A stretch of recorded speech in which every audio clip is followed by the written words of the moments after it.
ऐसे ही यूपीएससी या civil service exam का अटल सत्य है कि अगर आप तैयारी कर रहे हैं तो आपको आंसर राइटिंग करनी पड़ेगी। अगर आपने आंसर राइटिंग नहीं की तो आप यूपीएससी के रेस में हो ही नहीं। तो अब इस क्वेश्चन को समझते हैं। तो मेरा ये छोटी सी कहानी सुनाने का मतलब सिर्फ यही था। अष्टावक्र से आप सीख सकते हैं कि जीवन का उद्देश्य क्या है, जीवन का अल्टीमेट सच क्या है, यूनिवर्सल ट्रुथ क्या है कि जो आया है वो जाएगा।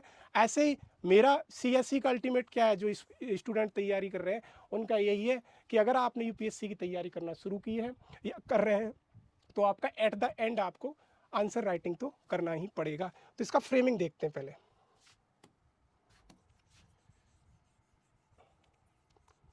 फ्रेमिंग देखो, फ्रेमिंग को देखने से पहले इसको हम एक बार समझते हैं। इसमें क्या वर्ड है, क्रिटिकली एनालाइज, की वर्ड समझते हैं इसके।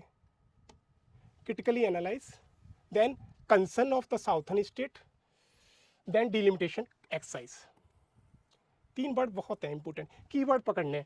और कीवर्ड पकड़ने के बाद हम क्वेश्चन को आराम से लिख सकते हैं। पहला उसने पूछा है कि क्रिटिकली एनालाइज करो, समझो पहले अच्छे से कि साउथर्न स्टेट का कंसर्न क्या है।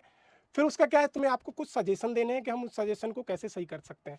4 की टर्म हो गए इसमें, 4 क्रिटिकली एनालाइज, कंसर्न करना है, डिलिमिटेशन, कमीशन और सजेशन।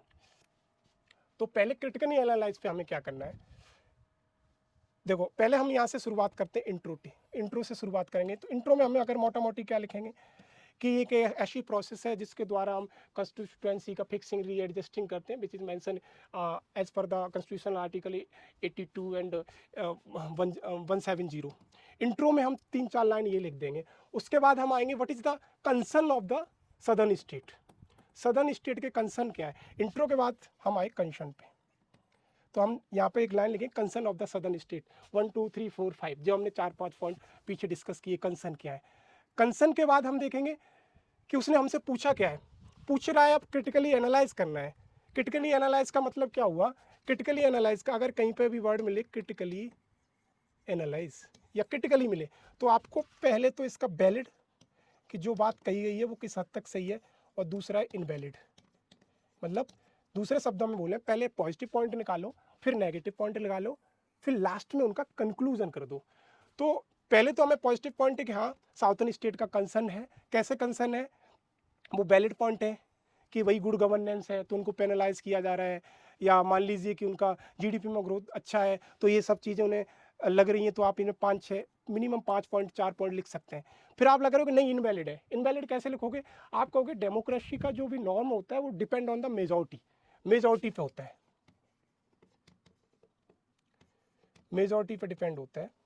मेजॉरिटी पे डिपेंड होता है कि मेजॉरिटी जिसे वोट देगी वही पावर में जाएगा। तो यहाँ पे ऐसा कोई इशू क्रिएट नहीं हो रहा है कि साउथर्न स्टेट कंसर्न जितना बता रहे उतना बड़ा इशू नहीं है। फिर उसके बाद हम कह सकते हैं कि मेजॉरिटी के बाद हम कह सकते हैं कि जो साउथर्न स्टेट अपना कंसर्न दिखा रही हैं, तो इक्विटी एंड इक्वालिटी में हम डिफरेंस कैसे करेंगे, इक्विटी एंड इक्विटी डिफरेंस कैसे करेंगे। ऐसे ही 4 से 5 पॉइंट उधर लिख देते हैं। फिर हम आते हैं किस पे, दूसरा पेज ले लेते हैं, फिर हम उस पर आते हैं।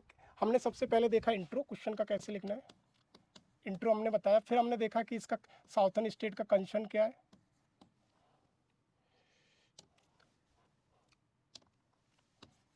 इंट्रो के बाद देखेंगे कंसर्न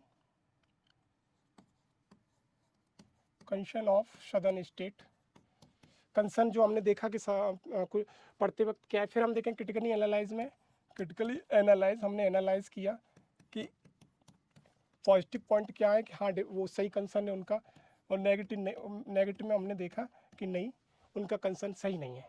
फिर हमसे वही पूछा जाएगा सॉल्यूशन,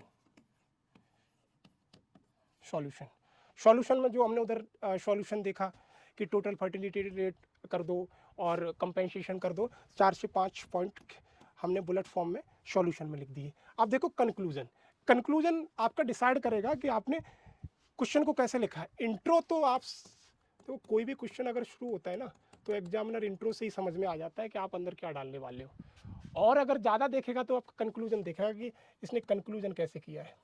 इसमें इस क्वेश्चन का देखो की वर्ड क्या है, कंक्लूजन कैसे है कि आपने पॉजिटिव नेगेटिव बता दिए, आपने कहा क्रिटिकली एग्जामिन किया, आपने पॉजिटिव बताया कि हाँ उनका वैलिड पॉइंट है, फिर नेगेटिव बताया।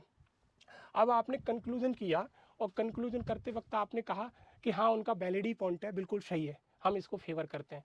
तो एग्जामिनर कहेगा आपका एक रीजनल एस्पिरेशन है और उसके दिमाग में भी क्रिएट हो जाए कि ये लड़का शायद साउथ का है या स्टूडेंट साउथ का है।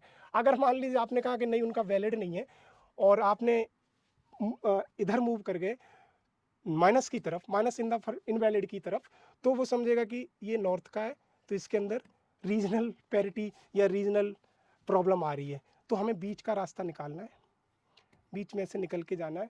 तो हमें मतलब यही कह देना है कि हाँ आज तो डिलिमिटेशन कमीशन एक्सरसाइज होनी चाहिए कि, और लेकिन सदर्न स्टेट का कंसर्न में ध्यान में रखते हुए, तो जिससे कोऑपरेटिव फेडरलिज्म और यूनिटी और इंटीग्रिटी ऑफ इंडिया को कोई भी क्वेश्चन मार्क ना लगे।